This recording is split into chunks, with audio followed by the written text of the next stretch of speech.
Olá, estamos iniciando mais uma edição da TVJC, edição especial sobre vereadores e vereadoras de Santarém. Estamos trazendo aqui para o estúdio vereadores e vereadoras de Santarém, candidatos a um cargo para a Câmara de Vereadores de Santarém, as 23 vagas que tem esse ano, para a gente conversar, bater um papo sobre projetos, sobre o que ele pensa sobre política e principalmente o que ele quer para Santarém.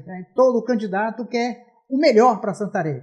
Então, essa é uma oportunidade para que você possa, antes de votar, antes de decidir em quem vai votar no dia 6 de outubro, conhecer o candidato. Tá? Então, a finalidade é essa. Trouxemos aqui uma figurinha carimbada da política santarena, um cara que tem uma quilometragem excessiva, né, enorme dentro da política santarena. E quem não ouviu falar no nome dele, com certeza está por fora. Chegou agora no planeta quem não ouviu falar no Márcio Pinto, um sindicalista, professor, servidor judiciário, que já foi candidato a prefeito, já foi candidato a deputado federal, deputado estadual e vereador também. Está aqui como uma das estrelas, né? Na verdade, ele é o nome mais expressivo do pessoal no município de Santarém. Obrigado pela tua participação, Márcio Pinto, e sem dúvida nenhuma a tua presença qualifica aqui a nossa disposição, a nossa série, né, que é exatamente mostrar as pessoas que estão na disputa para vereador, que estão nessa briga pelas 23 vagas. Obrigado pela tua participação, obrigado pelo ter aceitado o nosso convite. Eu que agradeço, Jéssica. Acho que é importante esses espaços. É uma pena, né, que a gente tem ainda muito poucos espaços nesse sentido, porque a democracia ela é isso, né? Ela é esse espaço de debate, é esse espaço de embate, né? E é esse espaço também de diálogo, né, entre os diferentes campos dentro de um processo eleitoral a partir de diferentes linhas de pensamento. Então, parabenizo muito por esse espaço e agradeço também por ter a oportunidade de estar aqui contigo. Márcio, pelo que eu estou vendo, tu não está cansado de fazer política, né? Já tem muito fôlego, tem só 50 anos aí. E eu queria saber de ti, o que te motiva a continuar fazendo política? O que te motiva a estar aqui como um jovem ainda, com muita disposição para andar nas ruas em busca de voto?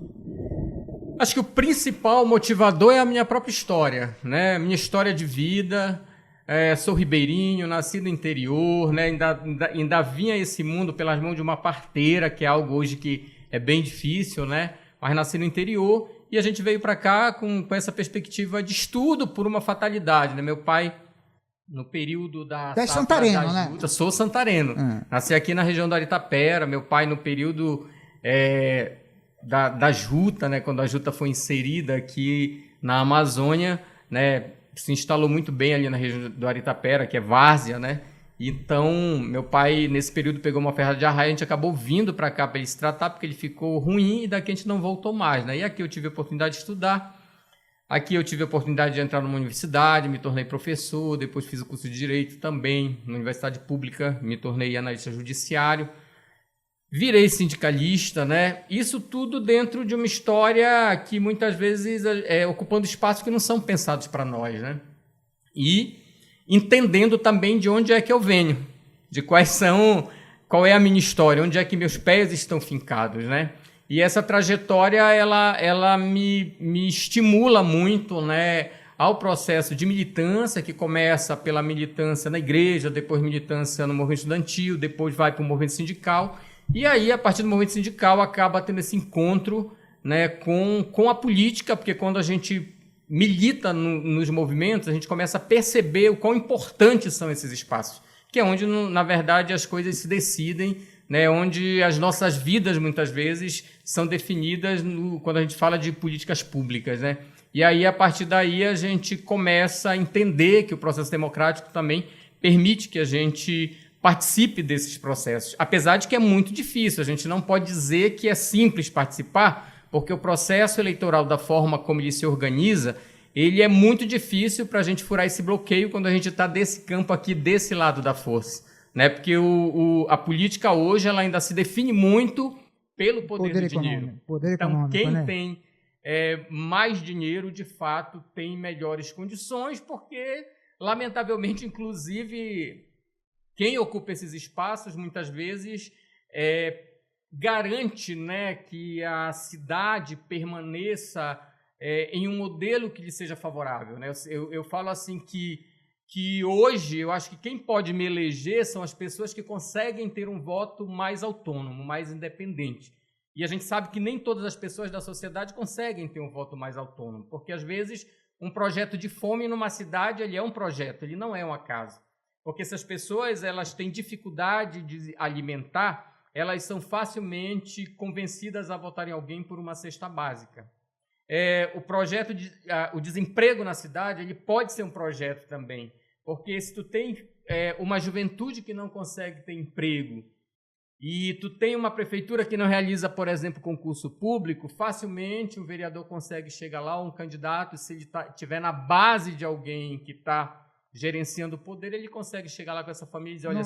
Não é fácil furar essa bolha, né? Não se tu votar em mim, eu te garanto um emprego, eu te garanto um trabalho, né? Então, é difícil. Você teve 1.483 votos nas eleições de 2020 para vereador, né? Então, você pode dizer que aí foram votos de pessoas que acreditam em ti conscientemente, que não foi voto que você tirou R$10, R$100 do bolso para comprar. Não é aquele voto que você chega prometendo numa reunião, olha, se eleito for, não é assim, né? É isso que eu quero saber. Como é que você tenta convencer o teu eleitor? Né? Como é que você tenta dizer para ele que você é uma boa proposta? Sem oferecer nada materialmente. Eu sempre trabalho com o eleitor na perspectiva de que o que eu tenho a oferecer é a minha combatividade, porque a minha história é uma história de combatividade. Né? Com 24 anos, eu assumi o sindicato em Itaituba, porque eu comecei profissionalmente na educação em Itaituba, fiz concurso para lá, porque eu só entraria no serviço público se fosse por concurso, porque a minha história é de enfrentamento. Então, quando a gente faz enfrentamento político, a vida da gente não é fácil, inclusive profissionalmente. Por isso que eu agradeço e luto recorrentemente para que a gente tenha concurso público, porque muitas pessoas são penalizadas quando não tem concurso público, porque tu não tem liberdade muitas vezes para falar, porque para te ocupar determinados espaços tu precisa dizer amém, né? Então o concurso público ele garante para nós essa autonomia.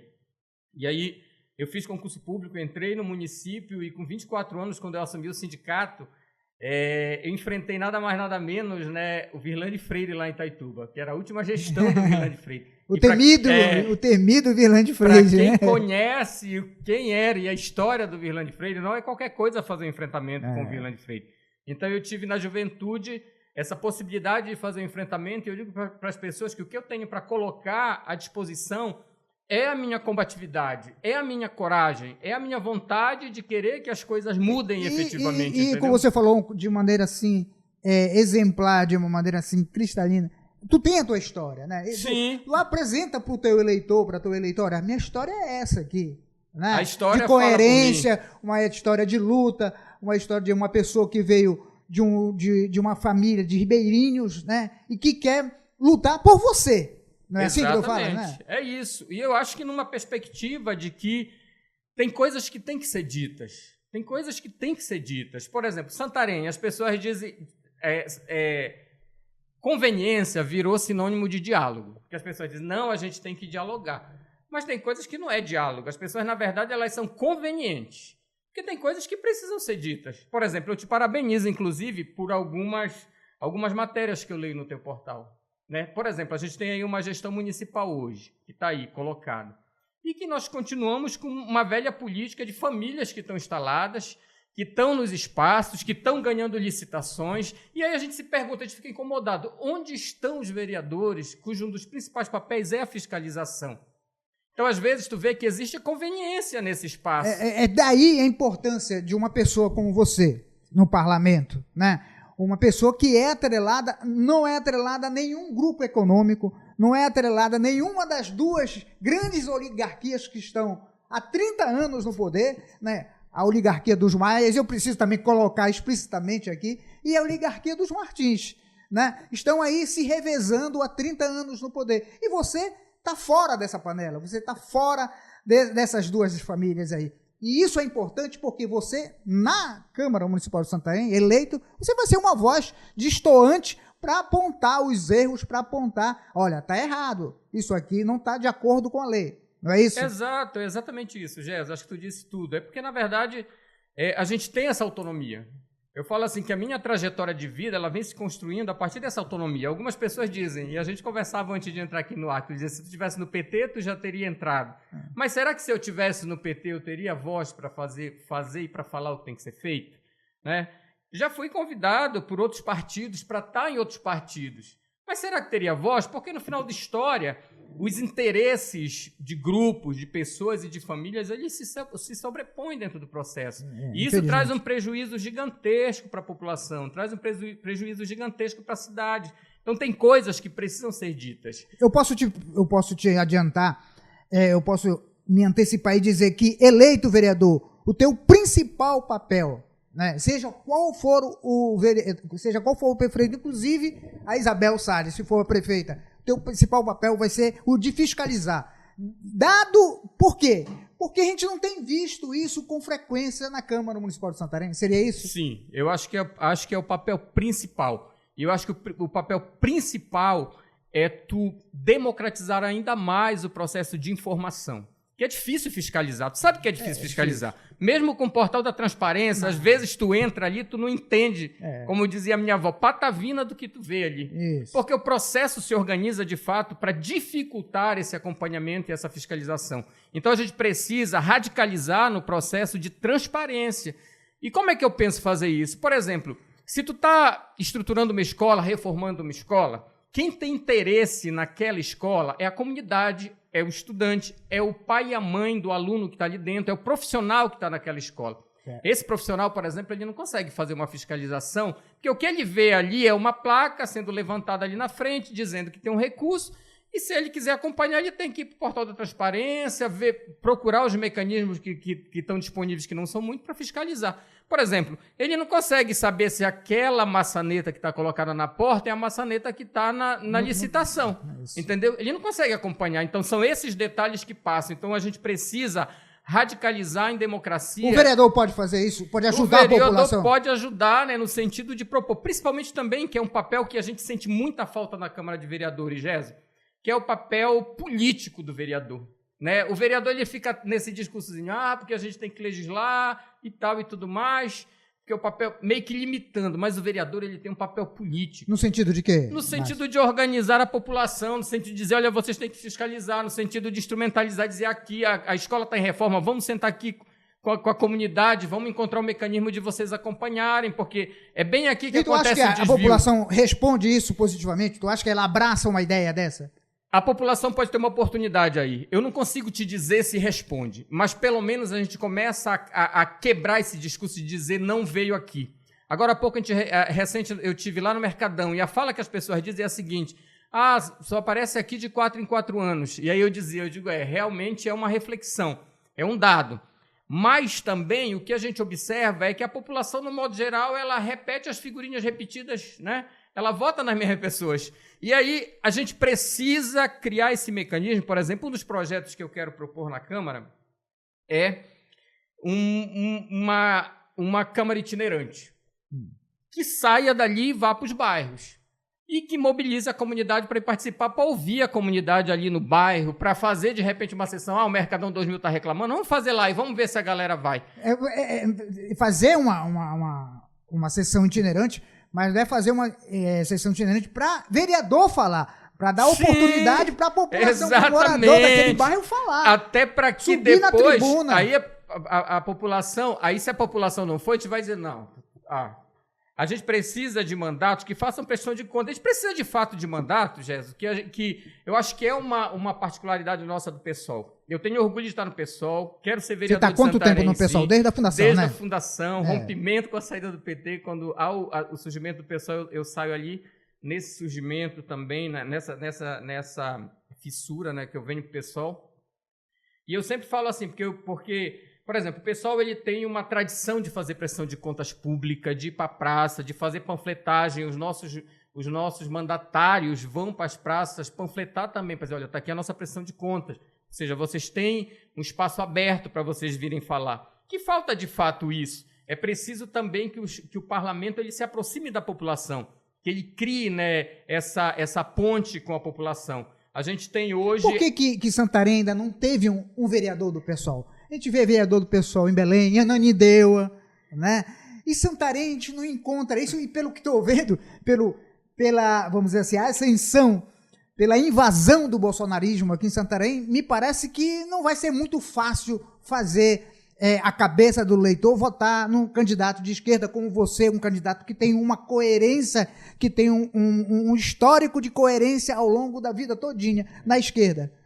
Eu penso que aqui em Santarém, apesar de nós termos uma universidade, uma cidade universitária, né, que a gente chama, ainda tem muitas limitações. E a gente falava também antes de iniciar, a gente tem pouco espaço. A política, por exemplo, ela é muito demonizada pelas pessoas e a gente tem muito pouco espaço para contrapor isso. Para dizer por que as pessoas pensam assim. Porque tu demonizar a política faz muito bem para quem... Mas é uma estratégia, né? Exato. Porque faz muito bem para quem está no poder. As pessoas que estão no poder, elas gostam da demonização. Por que eu digo isso? Porque esse mesmo eleitor que estava reclamando no Mercadão 2000, que só aparece de 4 em 4 anos, no dia da eleição ele escolhe um e vota. E o pior, ele escolhe às vezes aquele que vai continuar ferrando com a vida dele e vai voltar só daqui a 4 anos. Então tu não consegue ter espaço de debate sobre isso, para que as pessoas pudessem participar. A escola, por exemplo, que seria um importante espaço de discussão, ela ainda tem muita dificuldade também com o processo democrático, né? A gente não consegue ter nem grêmios estudantis, por exemplo, grêmios escolares dentro das escolas, porque existe uma dificuldade de tu lidar com esse processo de organização do próprio estudante, né? Então a gente paga um preço por isso. E, além disso, a gente precisa dizer também, as forças que estão aí, elas não querem um vereador do PSOL. Por isso que é importante aí que o eleitorado veja isso, o eleitorado que acha que falta combatividade na Câmara precisa perceber isso. Que as forças não querem um vereador do PSOL, um vereador do naipe do PSOL. E não querem porque a gente vai constranger. Não querem porque a gente vai dizer o que tem que ser dito. E, às vezes, o que tem que ser dito, de fato, constrange. Às vezes, a gente não quer ouvir determinadas coisas. E isso é importante, como tu está falando uma coisa, lapidar. Algumas coisas precisam ser ditas. Não é deixar entre linhas. Sim. Precisam ser nomeadas as coisas como elas são. Até para se assustar. Até você pode ser taxado de mal educado. Sim. Mas precisam ser ditas, não é isso? Precisam ser ditas e tu precisa saber de que lado tu tá, tu precisa saber com quem tu caminha. Vou contar um episódio que eu vi também no teu portal. Tipo de uma situação de um candidato que abordou um vereador para questionar ele sobre o aumento do salário, sim, né, da votação do aumento do salário, que foi um absurdo, tipo, tu aumentar o salário do vereador para 19.800 em 30 segundos, sem que haja qualquer fala de um vereador ali presente, né, numa cidade que quase que 60% da população ainda vive em situação de insegurança alimentar, que vive com um salário abaixo do salário mínimo, né, então, tipo assim, é uma afronta isso. Ninguém dizer nada é uma afronta. Isso, né? Merecia uma discussão, né? Agora, a gente pega essa figura que é da extrema-direita e ele aparece com o vereador lá, né, tentando, de certa forma, intimidar o vereador, porque o vereador não falou nada. Mas esse cara da extrema-direita, que é do PL, se tu for pegar onde começa o processo de aumento de salário, ele começa na Câmara dos Deputados Federais.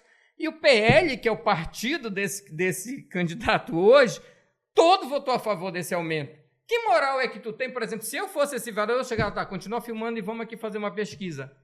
De que partido tu é, que eu quero te mostrar quem foi que votou e onde começa isso.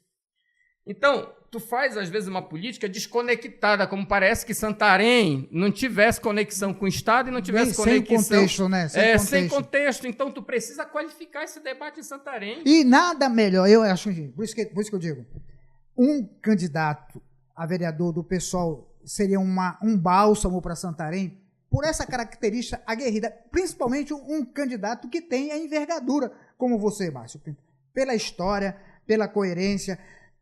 principalmente pelo conhecimento de Santarém. Tantas campanhas tu já participaste, eu tenho a certeza absoluta que tu já andou toda Santarém, todas as comunidades, e conhece Santarém na palma da tua mão. Não é dizer que conhece Santarém pelo Google. Né? Você não conhece, você foi lá em cada uma das comunidades. Então, você é uma oportunidade boa, principalmente as pessoas que são de esquerda, as pessoas que militam nesse campo ideológico aqui em Santarém, precisa olhar com carinho para as pessoas, com atenção, carinho tudo bem, mas com atenção para candidatos que têm essa qualidade, como o Márcio Pinto.